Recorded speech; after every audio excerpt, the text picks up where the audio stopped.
कुछ चीजें आज पढ़ाई जाएंगी। जैसे मैंने आप लोगों को पढ़ाया था प्रेजेंट इंडेफिनिट टेंस, तो उसमें बताया था मैंने कि डू डज का जो प्रयोग होता है वो निगेटिव में होता है और इंट्रोगेटिव में होता है। लेकिन एक स्थिति ऐसी आती है कि अफर्मेटिव में भी डू डज का प्रयोग होता है। ठीक है ना? वो कौन सी स्थिति है वो चीज मैं आपको बताऊंगा। ठीक है ना? उसमें भी आपको बताया था मैंने कि अफर्मेटिव में कभी भी डू डज का प्रयोग नहीं होता, लिखवाया था ये। लेकिन एक स्थिति ऐसी है कि अफर्मेटिव वाक्य में भी डू डज का प्रयोग होता है। ठीक है ना? कैसे होता है? जैसे टेंस हमारा ये है, वह स्कूल जाता तो है, वह स्कूल जाता तो है। तो इस तरह के वाक्यों में हम जो है अफर्मेटिव वाक्य है, तो इसमें वर्ब की फर्स्ट फॉर्म में एस या ई एस नहीं लगाने के, इसमें डू डज का प्रयोग करेंगे। एस ई एस ना लगा के क्या करेंगे? डू डज का प्रयोग करेंगे। जैसे टेंस बनेगा हमारा ये, he does go to school. ठीक है ना? पास में आई। जैसे दूसरा वाक्य हमारा है, तुम पुस्तक पढ़ते तो है, तुम पुस्तक पढ़ते तो है। तो क्या करेंगे हम? You do read the book. ये बात क्लियर हो गया आपकी? तो इसमें आपको ये विशेष ध्यान देना है कि इसमें कभी भी एस या ई एस नहीं लगता, जबकि अफर्मेटिव वाक्य है। अफर्मेटिव वाक्य होने के बाद भी इसमें डू डज का प्रयोग होता है, ना कि एस ई एस। ठीक है ना? तो जिस प्रकार इसमें एस ई एस का प्रयोग नहीं होता, वैसे निगेटिव वाक्य में, आपके निगेटिव वाक्य जो होते हैं उसमें आपका डू डज का प्रयोग नहीं होने का। ठीक है ना? वो वाक्य कैसे है? तो ये तो आ गया आपके अफर्मेटिव वाक्य।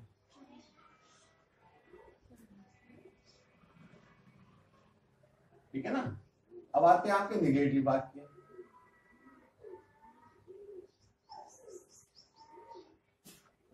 जैसे वाक्य हमारा, वह कभी झूठ नहीं बोलता है, वह कभी झूठ नहीं बोलता है। तो इसमें हम जो है डू डज का प्रयोग नहीं करेंगे। निगेटिव वाक्य होने के बाद भी इस वाक्य में हम कभी भी डू डज का प्रयोग नहीं करेंगे।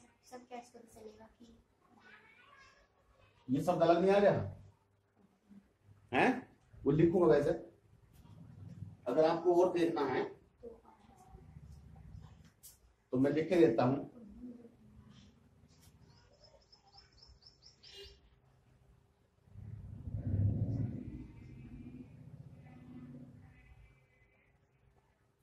नेवर के साथ कभी भी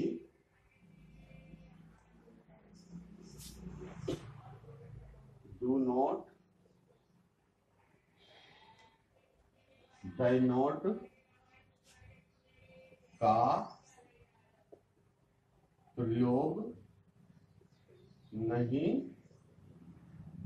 होता है। ठीक है ना? नेवर के साथ कभी भी जो है डू नॉट या डाई नॉट का प्रयोग नहीं होता। वह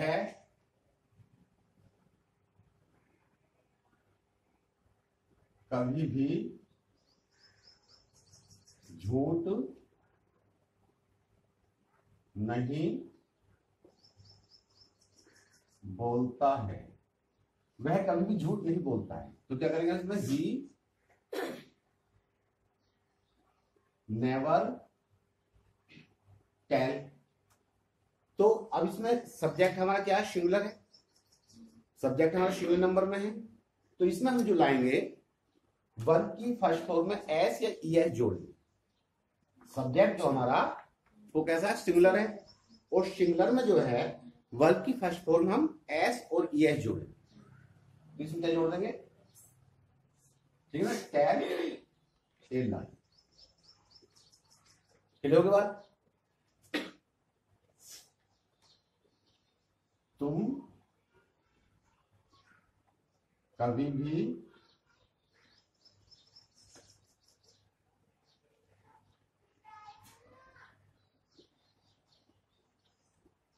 शरारत नहीं करते, तुम कभी भी शरारत नहीं करते हो, ठीक है ना। तो शरारत की क्या है अंग्रेजी, बता सकता कोई?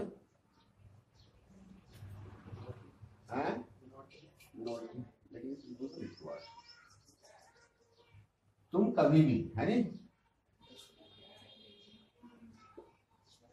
मुझसे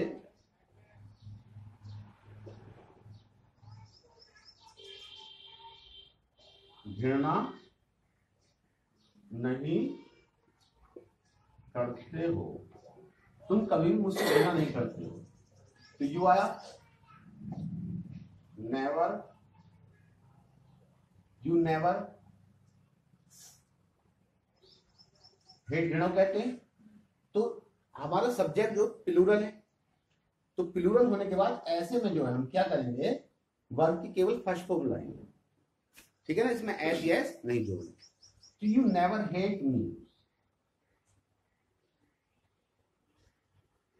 ठीक है ना, यू नेवर हेट मी, आपका वाक्य कंप्लीट हो गया। अब ऐसे आता हमारा इंट्रोगेटिव।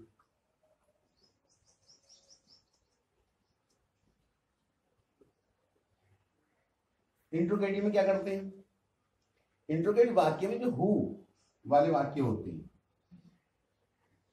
हु वाले वाक्यों में, ठीक है ना, हु वाले वाक्यों में अफर्मेटिव बनाने पर,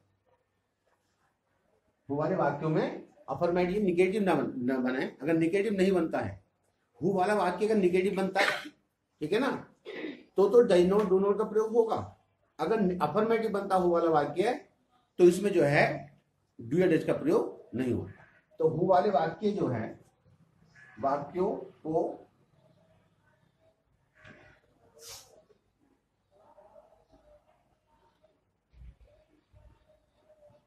अफर्मेटिव बनाने पर डू या डज का प्रयोग नहीं करते। हु वाले वाक्य का हम जो है, ठीक है ना, अफर्मेटिव बना रहे, तो इसमें डू डज का प्रयोग हम नहीं करेंगे। जैसे तुम्हें कौन पढ़ाता है, तुम्हें कौन पढ़ाता है, तुम्हें कौन पढ़ाता है, ठीक है ना। तो हु ये हमारा इंट्रोगेटिव वर्ड हो गया, इसके लिए पहला आ गई हु, ठीक है ना, पढ़ाने के लिए टीच है, ठीक है ना, क्या है पढ़ाने के लिए टीच। अब ये हु जो माना गया हमारा सिंगुलर पर्सन माना गया, हु जो माना गया सिंगुलर पर्सन, तो सिंगुलर पर्सन के साथ वर्ब की फर्स्ट फॉर्म में एस ई एस जोड़ेंगे। क्या जोड़ेंगे, एस ई एस, यू, ठीक है ना। अगर ये वाक्य हम बनाते हैं, तुम्हारी सहायता कौन नहीं करता है,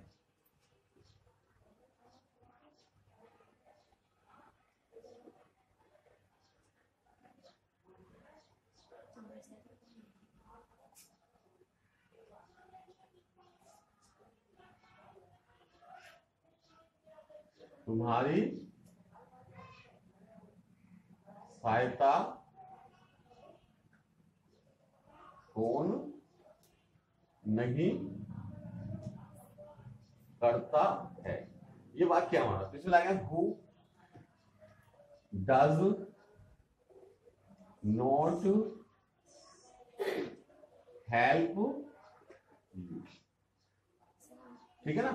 अब ध्यान दो, अंतर क्या है, ये आपका अफर्मेटिव बना, इंट्रोगेटिव तो है ये, लेकिन इंट्रोगेटिव का अफर्मेटिव है, तो इसमें हम एस या एस का प्रयोग नहीं कर लेंगे। लेकिन आपका अगर ये वाला वाक्य निगेटिव बनता है तो आप इसमें डू डज का प्रयोग करेंगे। सोच ध्यान दो, जरा ध्यान से देखो, अगर आप इसमें आपका इंट्रोगेटिव वाक्य अफर्मेटिव बनता है तो आप इसमें डू डज का प्रयोग नहीं करोगे, एस ई एस लगाओगे, ठीक है ना। अगर आपका वाक्य जो है इंट्रोगेटिव निगेटिव बनता है तो आप इसमें डू डज का प्रयोग करोगे, एस ई एस का प्रयोग नहीं करोगे। ठीक, मैं लिख देता हूं उसमें,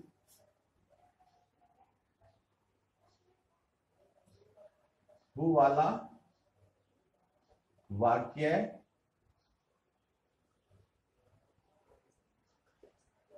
अफर्मेटिव बनने पर एस या एस का प्रयोग होगा। वो वाला वाक्य निगेटिव बनने पर डू या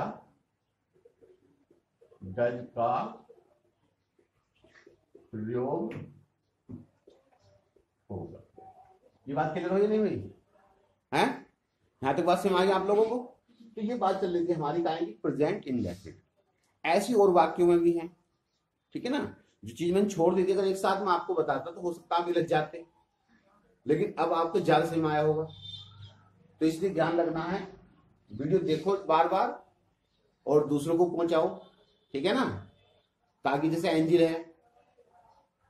अब इसकी जो फ्रेंड्स हैं उनको फायदा होगा अगर ये दूर तक पहुंचाएगी तो, ठीक है ना, वो भी पढ़ेंगे, उन्हें भी जानकारी होगी इस चीज की। तो ये जानकारी आपको कहीं देखने को नहीं मिलेगी, ना बताई होगी आपको किसी ने।